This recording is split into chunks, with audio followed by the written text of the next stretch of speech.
Hello, I'm Graham, and today on Modelling ASMR, I will review and open these boxes. The first one is Hat, Gallic Warrior, 1/72 scale for the Roman theme era from 1000 BC to 500 AD period, where one can use these warriors, and I'll open them up and see have a first look. And I'll just move that out of the way, and these are what consists in each box. You have 48, so you have 12 sprue. You've got 4 sprues of 48 warriors. Each has a spear and a shield for the spearmen. The swordsmen have I'll put my hand behind this so it locks in and you can see it. The detail is very good. Hat goes to great efforts, I have noticed, with their figure miniatures, military miniatures. Also their World War II and Napoleonic ranges have good detail according to what is historically known. And that, I believe, is 2 sprues of each, I believe, are the styles.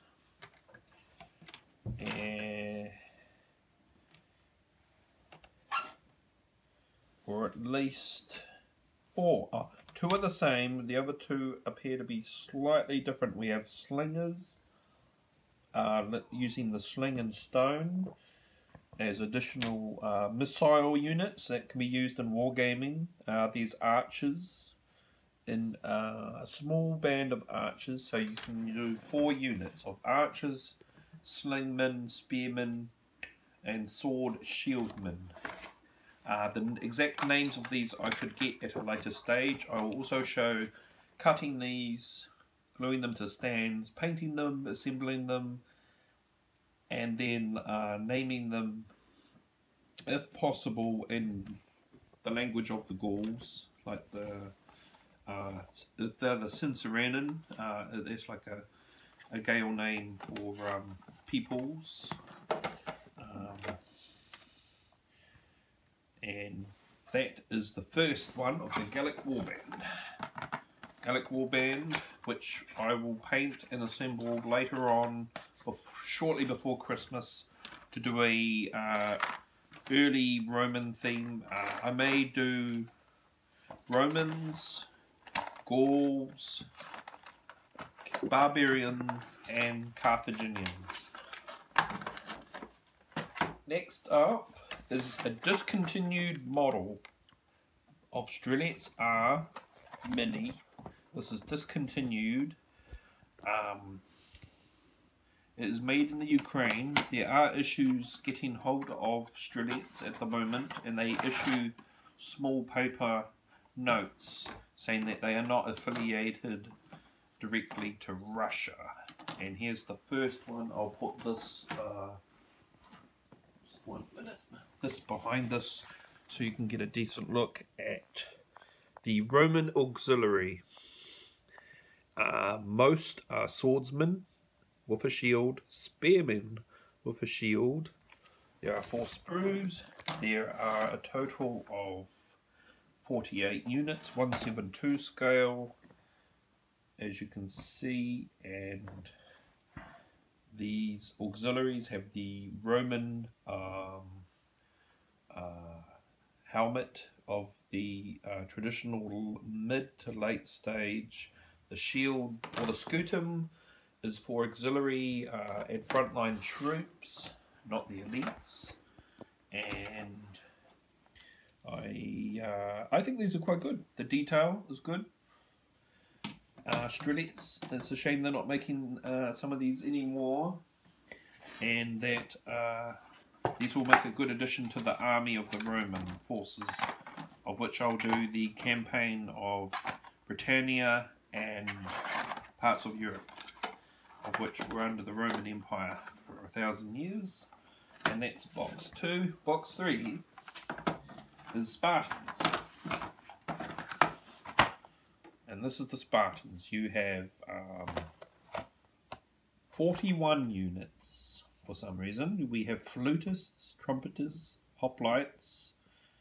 We have a king, of which there's one. We have a hoplite general with a hound. We have a wounded hoplite. We have 6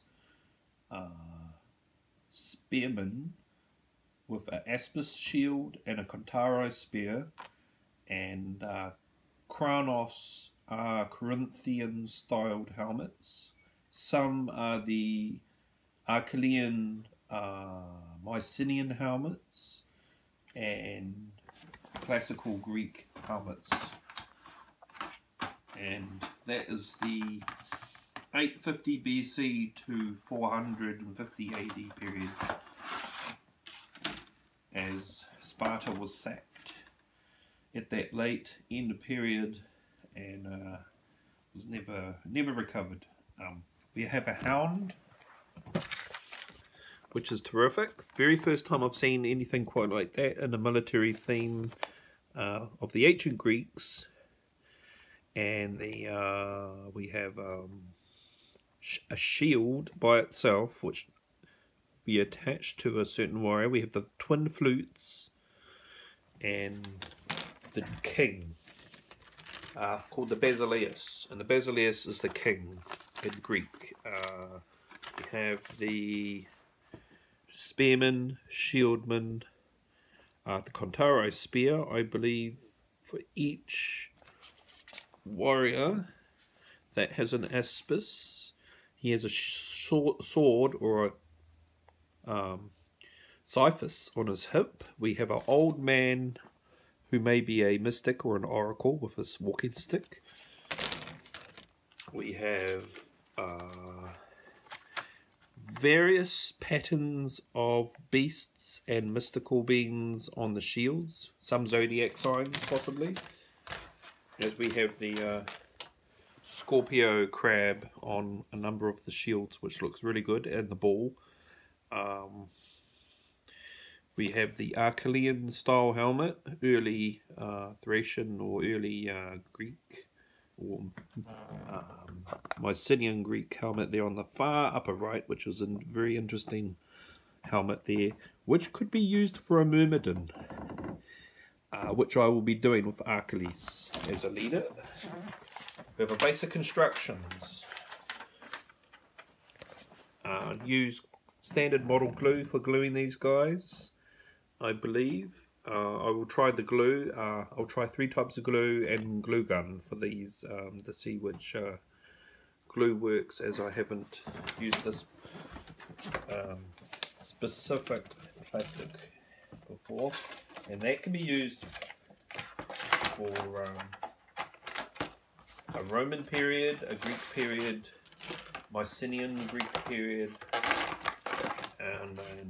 and what they were originally intended for the Spartans, the warrior city-state of the Greek kingdoms. Next is a real good one. This is a 172, difficult to get hold of as it's hard, not often always in stock. It's the war elephants of the 100 BC to the 400 AD period for the Romans. I do not know if Byzantines used war horses, but you have Assyrians, Babylonians, Sumerians, Carthaginians, Indians, Thai, that used war elephants to great effect. And the artwork is quite good. The back also shows good colouring in with a lance or an extended phalanx of some kind to reach from their armoured mounted fortress on the top of the war elephant. So you can see what we have. We have 2 sprues. Allow me to get the paper ready. We have a very good level of detail. We have archer, we have a rider, we have a man with 2 spears, and one with a long spear, which is slightly bent, but that works out fine. in terms of detail, and everything is complete, nothing's missing, there's no damage. Sprue 2 has the second elephant with the a warrior in multiple pieces, or at least a two-piece assembly required for the extended phalanx man on the war elephant, and that I think is a. I thought it was pronounced phalanx. I believe it could be used for both, because Latin and Greek both used both words and had different pronunciations, so that can work that way. And the instructions are will guide you if you choose to purchase this for your Roman theme, Assyrian, Babylonian, Carthaginian armies. And I give that a 10 out of 10. I mean, that's really quite good, and it'll be interesting to see how that glues together, and with the correct glue, and to paint that, and then battlefield it, and roll some dice for a battle, and see how that goes. The last I'll show is for my World War II theme, which we'll go into later with more videos. We have the Russian Zvezda. Again, if you try to order this product, you may have a piece of paper displaying that the product. There's the old Stuka dive bomber. This is we're in the World War II era, from the 1930s to the mid 1940s, and wrapped in plastic. It has a full detailed colour, the chart here of the underside hull of the plane. The words are in Russian, as again this is a Russian brand. It displays where the decals and the insignia go, to guide those who do not know or are not familiar with aircraft. We have, the first thing we have is just a minor warning for that this model is not for children, and we have the instructions. And let's see, this is the JU-87B2U4 Stuka dive bomber in short, at 1/72 scale. Carefully remove this from the sprue so you don't cause damage to the parts. Some parts are very small, wrapped in plastic, which I'll open.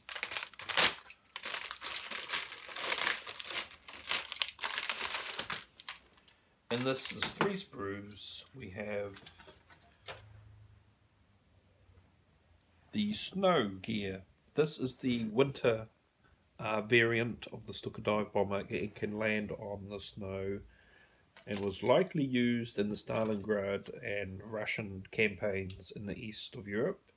We have a wing, we have propeller, we have, allow me to get the book, we have the armaments, ordnance, we have the engine, fuselage parts, many small parts. The first sprue, the second sprue has the sides, the under wing, and it does appear to come with wheels, so it's possible there was an option to have this land with its standard landing issued landing gear. It has detail for the pilot's interior of the plane for the cockpit, and I think that is also no damage. Moulding is excellent, detailing is excellent, so I'd give this a 10 out of 10. And decals, lastly, you are relatively limited to the forces it was assigned to, which are issued there, and all in 1/72 scale.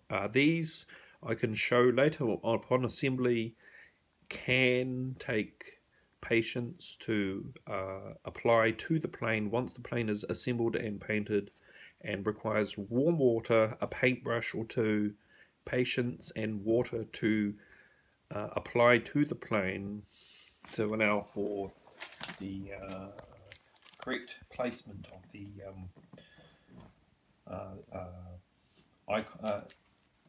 details to the plane.